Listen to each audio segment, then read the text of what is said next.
जय हिंद एवरीवन, कैसे हैं आप सब। स्वागत करती हूं आप सभी का चैंपियंस डिफेंस एकेडमी के यूट्यूब चैनल में।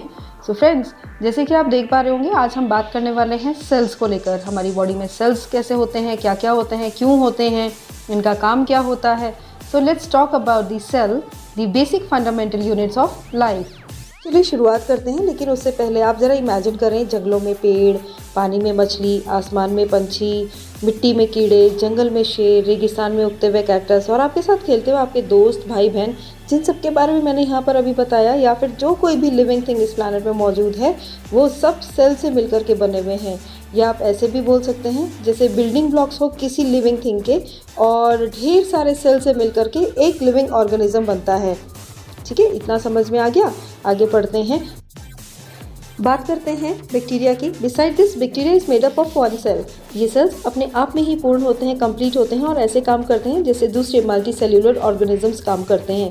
जैसे कि हम सभी को पता है कि हर सेल अलग अलग तरह के फंक्शंस करता है ड्यूरिंग हिज एंटायर लाइफ, जैसे respiration, digestion, exertion, reproduction etcetera. इन सभी कामों को करने के लिए हमारी बॉडी में अलग अलग ऑर्गन्स बने हुए होते हैं, जो कि अलग अलग टिश्यूज से मिलकर बनते हैं, और ये टिश्यूज ढेर सारे सेल से मिलकर के बनते हैं। And these tissues are nothing but a group of cells. So हम कह सकते हैं कि human body is composed up of many cells, या दूसरी लैंग्वेज में बोलें तो ईजी सी लैंग्वेज में बात करते हैं, cells are the basic fundamental of life. चलिए अब बात करते हैं सेल्स की डिस्कवरी की।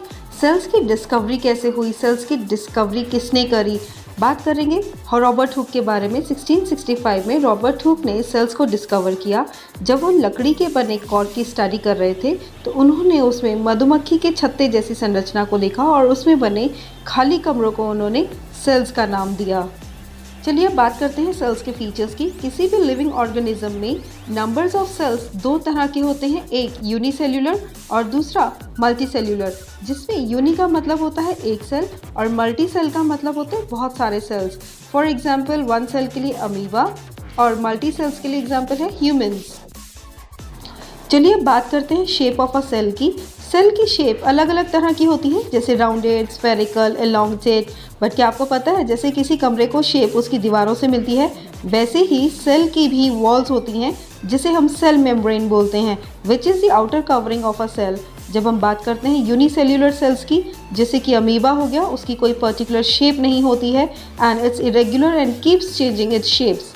वहीं दूसरी तरफ multicellular organism cells are of different shapes, like for example nerve cell is long in structure. वहीं जबकि आरबीसी की बात करें तो वो स्फेरिकल एंड कॉन्केव्ड शेप्ड के होते हैं। चलिए अब बात करते हैं साइज ऑफ अ सेल की। सेल का साइज़ क्या होता है। सेल बहुत छोटे छोटे होते हैं, जिन्हें हम अपनी नेकेड आई से नहीं देख सकते। उन्हें देखने के लिए हम माइक्रोस्कोप का यूज़ करते हैं। ये एक तरह की ऐसी मशीन होती है, इंस्ट्रूमेंट होता है, जो कि मैग्नीफाइज करता है और सेल्स की इमेज को बड़ा करके दिखाता है। आपको मालूम है, एक सबसे छोटा सेल 0.1 to 0.5 माइक्रोमीटर तक का होता है, फॉर एग्जाम्पल बैक्टीरिया। और largest cell 170 mm multiply by 130 mm तक का होता है, फॉर एग्जाम्पल ऑस्ट्रिच का अंडा। But you must know कि the size of a cell is based on the function it performs and not on the size of a organism। जैसे कि जब हम नर्व सेल की बात करते हैं तो एलिफेंट और रैट दोनों में ही ये एक जैसा होगा। तो अभी तक हमने ये जाना कि biology is all about the study of life. जैसे कि आपने जाना कि एक लिविंग ऑर्गेनिज्म को बनाने के लिए लाखों करोड़ों सेल्स की आवश्यकता होती है। हमारे प्लैनेट में बहुत सारी तरह के क्रिएचर्स रहते हैं, जिनमें से कुछ सिर्फ एक सेल से बने होते हैं, जिसे हम यूनिसेल्यूलर कहते हैं, फॉर एग्जाम्पल अमीबा, और कुछ बने होते हैं मल्टी सेल्यूलर, जिसे कि हम ह्यूमन बॉडी को बोलेंगे। अब किसमें कितने सेल्स होंगे ये डिपेंड करता है उसके साइज़ में। जैसे कि हाथी में ज़्यादा सेल्स होते हैं, वहीं रैट में कम सेल्स होते हैं। चलिए बात करते हैं property of regeneration of cells, यानी कि सेल्स अपने आप को कैसे बढ़ाते हैं। इमेजिन करें, जब आपको चोट लगी हो, आपके स्किन सेल्स डैमेज हो गए हैं, तो फिर भी हमारी बॉडी में उसको ठीक करने की क्षमता होती है, यानी कुछ दिन के बाद हमारी चोट ठीक हो जाती है। ऐसा इसलिए होता है क्योंकि हमारे न्यू सेल्स बनते हैं, and this is the process of healing due to body immunity. तो जब हम सेल्स की बात कर रहे हैं तो हमें पता होना चाहिए कि सेल्स किस चीज़ से बने होते हैं। So let's study about the components of cells which helps to proper functioning of cells. So as we studied that the biology is the study of life and cells are the basic fundamental units of life. जैसे कि if we need to study the functioning of life we need to study the functioning of cells. हमने पढ़ा कि किसी भी living organism को बनाने के लिए सेल्स की ज़रूरत होती है। तो जो भी हम फंक्शन करते हैं, जो भी हम फंक्शन परफॉर्म करते हैं, will be similar to the function that is performed by cells. So for example respiration हो गया, ग्रोथ हो गया, रिप्रोडक्शन हो गया, all these functions are perform in both as an organism and as well as in cells. लेकिन cells में ये cellular level में ही होते हैं।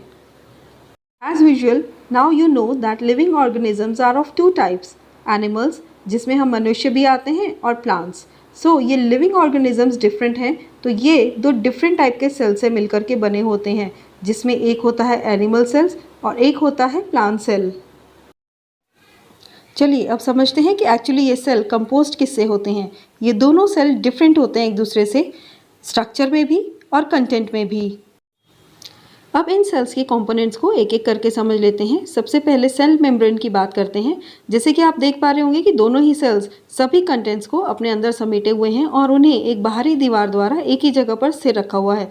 ये बाहरी दीवार ही सेल मेम्ब्रेन कहलाती है। इसी को हम प्लाज्मा मेम्ब्रेन भी बोलते हैं। ये एक आउटर थिक कवरिंग होती है which separates one cell from the other and it also separates the cell from the outer environment. जैसे कि आप देख पा रहे हो, ये कम्प्लीटली क्लोज नहीं होते हैं, इसमें स्मॉल पोर्स या फिर हम स्मॉल गेट्स भी बोल सकते हैं बने होते हैं which allows the entry and exit of substance. और ये उन सब्सटेंस को अंदर जाने से भी रोकता है which all not needed by the cell and scientifically we call such a membrane a semi permeable membranes. अब बात करते हैं सेल वॉल की। जैसे कि आपको पता है कि एक प्लांट सेल और एक एनिमल सेल एक दूसरे से बहुत ज़्यादा डिफरेंट होते हैं। प्लांट सेल में एक एडिशनल आउटर कवरिंग होती है जिसे हम सेल वॉल कहते हैं, जो कि सेल्यूलोज नामक प्रोटीन से बनी होती है which offers rigidity to the plant cells to sustain conditions like increasing temperature and strong winds. याद रखें कि ये सिर्फ प्लांट सेल्स में ही पाया जाता है।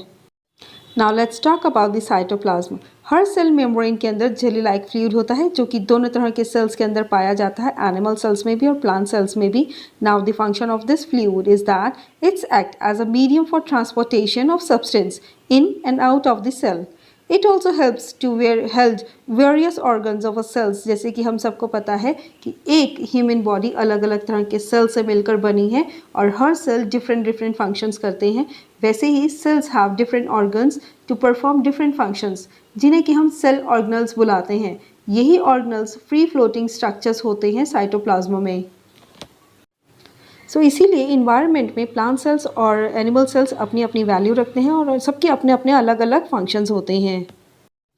तो आज हमने जाना कि सेल्स क्या होते हैं, कैसे होते हैं, क्यों होते हैं, हमारी बॉडी में इनके क्या काम होते हैं, कितने कितने तरह के होते हैं।